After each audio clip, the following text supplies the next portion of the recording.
Bună seara! Hai să vedem ce vremuri ne așteaptă pentru zilele viitoare. Astăzi condițiile meteo au fost favorabile în toată țara. Chiar dacă cerul a fost temporar noros în toate regiunile, mercurul din termometre a urcat destul de mult. În Banat și Crișana am avut astăzi o maximă de 24 de grade. În Transilvania, termometrele au indicat 22 de grade. În sudul țării, cerul a rămas variabil, iar maxima a ajuns la 25 de grade.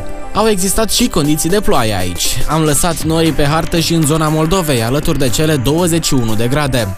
Județul Suceava a fost favorizat astăzi, cer senin și soare pe tot parcursul zilei. La Suceava am avut astăzi 17 grade. La Gura Humorului și la Câmpul Lung moldovenesc au lipsit norii de pe cer și s-au înregistrat 15 grade. Și în Vatra Dornei a fost destul de cald, chiar 13 grade. Locuitorii din Rădăuți și din Fălticeni au citit în termometre valori ale temperaturii de până la 16 grade. Despre noaptea care se lasă nu am decât cuvinte de laudă. Chiar dacă cerul va fi senin, totuși nu vom avea vremea potrivită pentru plimbări nocturne. Va fi puțin cam frig. După lăsarea serii, la Suceava vor fi 8 grade, iar Gura Humorului și Câmpul Lung moldovenesc vor avea parte de 6 grade Celsius. În Vatra Dornei se vor înregistra în decursul acestei nopți 4 grade.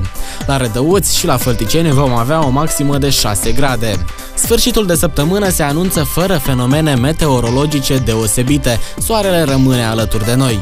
În Suceava putem să ne pregătim pentru 17 grade. La Gura Humorului și la Câmpul Lung moldovenesc aceeași poveste. Mult soare și 15 grade. Înaintăm mai mult spre zona de munte și punem pe hartă la Vatra Dornei 14 grade.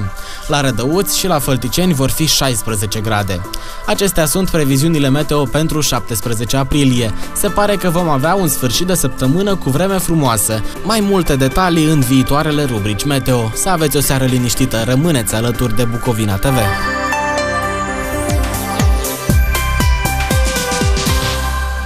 Orice cowboy are nevoie de un moment de relaxare. The Range este locul în care ți-l poți găsi. Vino marți pentru retro music, miercuri pentru o seară romantică, joi pentru disco night, vineri te desfășori la karaoke, iar sâmbătă o faci luată într-o seară lăutărească. Dacă n-ai chef de cursuri, Range te așteaptă cu 2 cafele plus una moca între 8 și 12. Range, lângă clădirile MPO după pompieri, un whisky pentru tine, o bere pentru calul tău.